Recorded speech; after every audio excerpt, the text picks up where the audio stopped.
비가 억수같이 내리던 1965년 어느 날 시장골목은 어둠과 소란으로 가득했습니다. 젊은 해숙은 5살 은호의 손을 꼭 잡고 우선 아래를 걸었습니다. 은호의 맑은 웃음이 빗소리에 묻혔습니다. 엄마, 저기 풍선!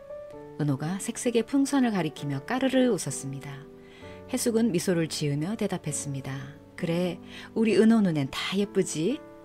하지만 시장의 혼잡 속 은호의 손이 미끄러졌습니다. 해숙이 고개를 들었을 때 은호는 어두운 골목 끝으로 달려가고 있었습니다. 은호야! 해숙의 비명이 골목을 갈랐습니다. 그녀가 달려갔을 때 은호는 사라져 있었습니다. 빗물에 젖은 장난감 비행기만이 골목 바닥을 떠돌았습니다. 온 사방을 둘러보아도 은호의 흔적은 그 어디에도 없었습니다. 그날 해숙의 심장은 멈췄습니다. 낙준을 붙들고 그녀는 울부짖었습니다. 낙준씨, 어떻게 해요? 제발 우리 은호 좀 찾아주세요. 제발요. 하지만 은호의 실종은 단순한 사고가 아니었습니다. 그 뒤에는 소미의 처절한 망상과 강정구의 잔인한 계략이 얽혀 있었던 것이었습니다. 몇 년 전 소미는 어두운 골목에서 강도를 만나 칼끝 아래 떨고 있었습니다. 절망 속 강력반 형사 낙준이 나타나 강도를 제압하고 소미를 구했습니다. 괜찮아요. 이젠 안전합니다. 낙준의 단호한 목소리와 따뜻한 눈빛은 소미의 가슴에 불을 지폈습니다. 그 순간 그녀는 낙준을 운명처럼 사랑하게 되었습니다. 하지만 낙준에겐 아내 해숙과 아들 은호가 있었죠. 소미는 그의 가정에 의도적으로 접근해 이웃이 되었고 은호를 돌보며 유대감을 쌓았습니다. 은호의 웃음에 그녀는 낙준과의 가정을 상상했습니다. 어느 날 소미는 은호가 그린 그림을 보았습니다. 그림 속엔 해숙과 낙준이 행복하게 웃고 있었지만 소미는 없었습니다. 그녀의 심장이 쿵 내려앉았습니다. 내가 해숙의 자리에 있어야 해. 소미의 짝사랑은 망상은 집착으로 변했습니다. 그녀는 낙준을 붙잡고 절박하게 말했습니다. 낙준씨, 당신이 날 멀리하면 난 죽을 거예요. 그녀는 차가운 강물로 뛰어들었습니다. 물속에서 허우적대는 그녀를 낙준이 끌어올렸습니다. 정신 차려요, 소미씨. 이런다고 내가 당신을 사랑할 수 없습니다. 그의 눈에는 연민만 있었습니다. 부패경찰 강정구는 소미를 이용해 낙준을 무너뜨리려 했습니다. 낙준이 부패를 고발하며 자신을 위협하자 강정구는 소미에게 접근했습니다.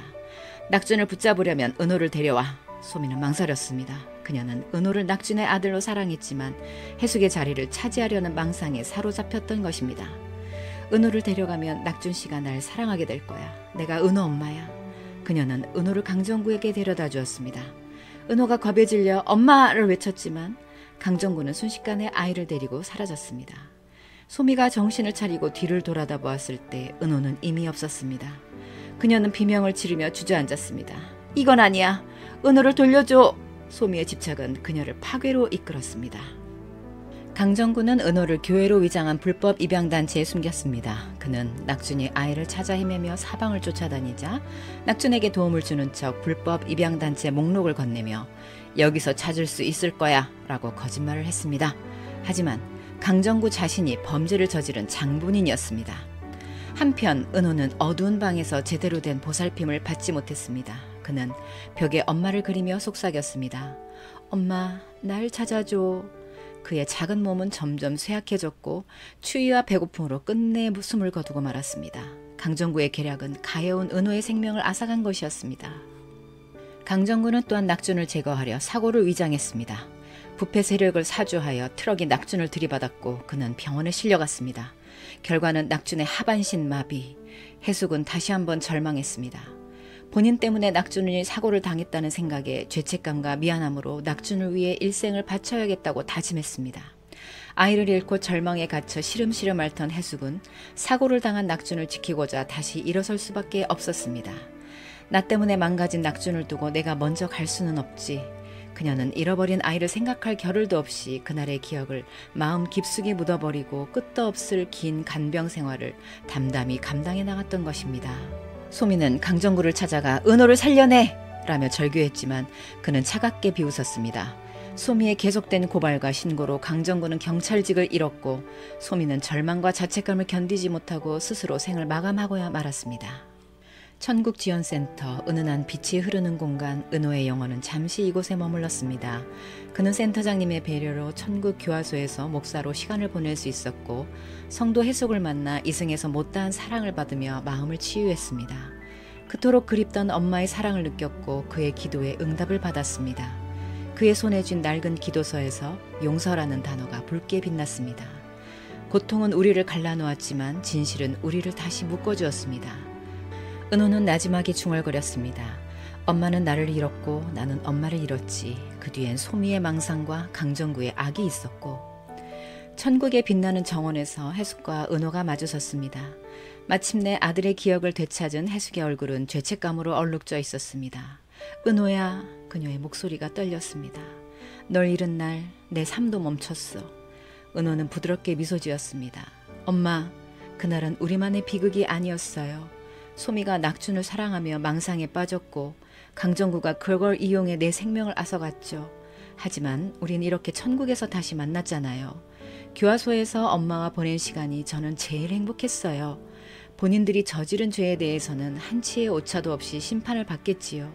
그러니 저는 모두를 용서하겠습니다. 용서는 우리 모두를 구할 거예요. 센터장님이 뒤에서 조용히 미소를 짓고 계셨습니다. 소미가 나타났습니다. 그녀는 해숙 앞에 무릎을 꿇고 눈물을 흘렸습니다. 사장님, 이제서야 다 기억이 났어요. 제가 은호를 강정구에게 넘겼어요. 낙준 씨의 가정에 들어가고 싶었어요. 내가 미쳤었어요. 강정구가 날 속였어요. 해숙의 손이 떨리며 두서없이 말하는 소미의 어깨를 잡았습니다. 센터장이 다가와 말했습니다. 해숙 씨, 소미 씨는 낙준 씨를 사랑했어요. 강물에 뛰어들 만큼 처절한 사랑이었죠. 강정구는 그녀를 이용해 은호를 빼앗고 거짓으로 책임을 덮었어요. 해숙님은 소민 씨를 용서할 수 있겠습니까? 해숙은 망설이다 소미의 손을 잡았습니다. 소미가 고개를 숙이며 흐느꼈습니다. 우리 모두 상처받은 영혼을 끌어안고 이승의 삶을 이어가고 있습니다. 아프다고 하면서도 정작 그 상처를 안고 있는 것은 어쩌면 우리 자신일지도 모릅니다. 용기 있는 목사님의 환생 선택이 기대가 되는 천국보다 아름다운 11화. 목사님은 어떤 모습으로 환생하실지 우리 댓글로 소통해 볼까요? 구독, 좋아요는 영상 제작에 큰 도움이 됩니다. 시청해 주셔서 감사합니다. 11화 보고 또 만나요. 바이바이.